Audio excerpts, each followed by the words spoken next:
Hockey का जादूगर कहा जाता है, आपने सुना होगा, है ना। तो मेजर ध्यानचंद जी के बारे में आज हम आपको कुछ बताएंगे, उनके जीवन के बारे में।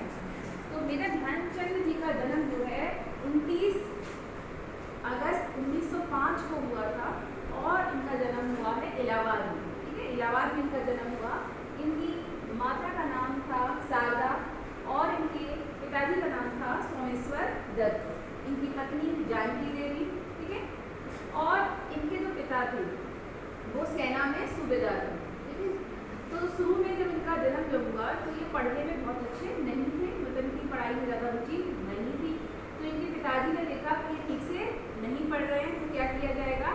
तो उन्होंने सोचा कि इनको सेना में डाल देते हैं और ये अच्छे से पढ़ाई तो कर ही रहे, तो उनको सेना में डाल दिया गया, ठीक है। जब वो सेना में भर्ती थे तो सिर्फ 16 साल की उनकी उम्र थी और शुरू से ही उनको शौक था हॉकी खेलने का। तो वो पेड़ से डाली को तोड़ करके उससे खेला करते थे, है ना।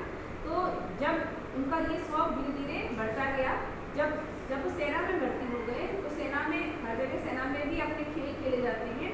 तो सेना की तरफ से जब वो खेलने लगे तो फिर लोगों को पता चला कि ये इतना अच्छा खेलते हैं और उनको फिर हॉकी दे दी गई। जब उन्होंने पहली बार जब खेला तो पहली बार ही लोग उनको इतना जान गए क्योंकि वो इतना अच्छा खेलते थे कि उनकी जो बॉल थी वो हॉकी से लगता था कि चिपकी ही रहती। जब जैसे हॉकी खेली जाती है तो हॉकी से बॉल को पुश किया जाता है, गोल किया जाता है, जानते हो ना आप लोग। तो जब उनकी बॉल छूटती ही नहीं थी तो कई लोगों को तो ये जब किसी और देशों में खेला तो कई लोगों को शक हुआ कि उनकी हॉकी में कुछ चुंबक लगी है, कुछ ऐसा लगा है कि बॉल जो छूटती नहीं है। तो उनकी हॉकी की फिर मतलब हॉकी को तोड़ करके चेक किया गया कि ऐसा कुछ तो नहीं है, ठीक है। तो ऐसा नहीं था। वो क्या करते थे, प्रैक्टिस करते थे, बहुत ज़्यादा प्रैक्टिस करते थे, बहुत ज़्यादा इसमें रुचि थी। जैसे इनका नाम पहले मेजर जो इनका नाम जो है पहले जो है ध्यानचंद नहीं था, ध्यान सिंह था, ठीक है। तो जब ये प्रैक्टिस करते थे तो जैसे जब सेना में बैठे थे तो दिन में तो काम करेंगे, तो जब रात में जब चांदनी रात होती है, ठीक है, जब रात में रोशनी ज़्यादा होती है तो उन रात में ये प्रैक्टिस किया करते थे। तो जब उनको साथ वाले लोगों ने देखा कि ये रात में प्रैक्टिस कर रहे हैं और इतने अच्छे खिलाड़ी हैं, तो इनका नाम उन्होंने चंद मतलब इनके नाम के आगे चंद लगा दिया।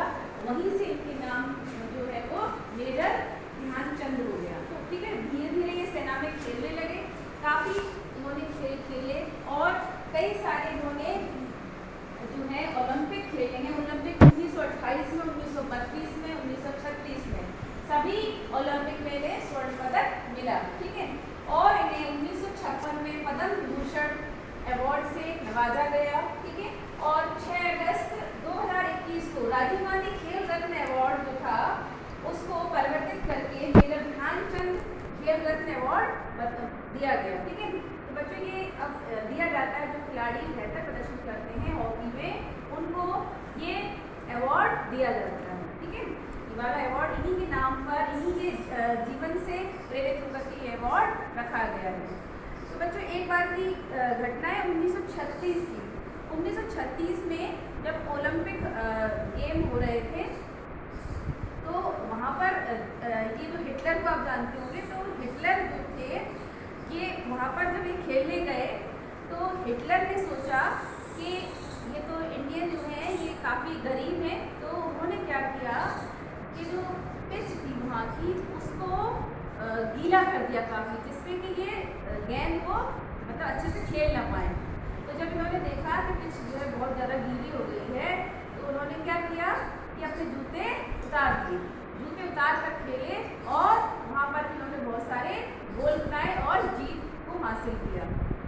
बच्चों जैसे अगर किसी चीज़ की लगन होती है तो कोई बाधा हमारे जीवन में बाधित नहीं कर सकती। अगर हमें वो करना है तो हम कर सकते हैं, है ना। तो इन्होंने अपने जीवन में यही सिखाया कि इनको लगन थी कि हमें खेलना है, तो ये खेलते थे, दिन रात सब खेलते थे। हिटलर तक जैसा आदमी वो भी इनसे फिर इम्प्रेस हुआ और उन्होंने इनको बुलाया कि आप यहाँ पर हमारे यहाँ जो है जॉब करें। उनको जॉब ऑफर की लेकिन ये नहीं गए क्योंकि इन्होंने भारत में ही रहकर खेलना था। बच्चों ये तो इनके जीवन भर की कहानी थी। कई सारे इन्होंने 400 तक गोल्ड जो है 400 तक जो है गोल्ड किए, ठीक है। और जो इनका जो जीवन की जो लास्ट एज थी वो काफ़ी सही नहीं रही, लास्ट में इनको लीवर का कैंसर हो गया था, ठीक है, लीवर का कैंसर हो गया था। और क्योंकि पहले जब हमारा देश आज़ाद नहीं था तब की ये बातें हैं, तो उस टाइम पर खेल के लिए इतनी कोई धनराशि अलग से दी नहीं जाती थी। तो उस टाइम पर भी जब हमारी टीम खेलती थी, जब खेलने जाती थी दूसरे देशों में, तब इनके पास इतना पैसा भी नहीं होता था कि ये लोग अच्छे से अपने जूते और ड्रेस खरीद सकें, है ना। तो काफ़ी कमी थी, उस दौरान ये खेले और इतना अच्छा खेले, ठीक है। तो जब ये इनको जब लीवर का कैंसर हो गया है तो ये दिल्ली में एम्स में भर्ती रहे हैं और वहाँ पर जनरल वार्ड में ये भर्ती रहे थे, क्योंकि इनके पास पैसे नहीं थे, आर्थिक तंगी के कारण जनरल वार्ड में ये भर्ती रहे और वहाँ पर कैंसर की वजह से फिर इनकी मृत्यु हो गई, ठीक है बच्चों। तो ये इनके जीवन का एक मतलब पूरा जीवन के बारे में मैंने आपको बताया। तो इनके जीवन से हमें क्या प्रेरणा मिलती है बच्चों, कि कोई भी काम जो है वो अगर हम पूरी लगन से करेंगे तो हमेशा उसमें सफलता मिलेगी, कोई भी बाधा जो है उसको रोक नहीं सकती है। तो आज उनका जन्मदिन है, इसलिए आज हम उनको श्रद्धांजलि देते हैं, ठीक है, और उनको सत नमन करें। धन्यवाद।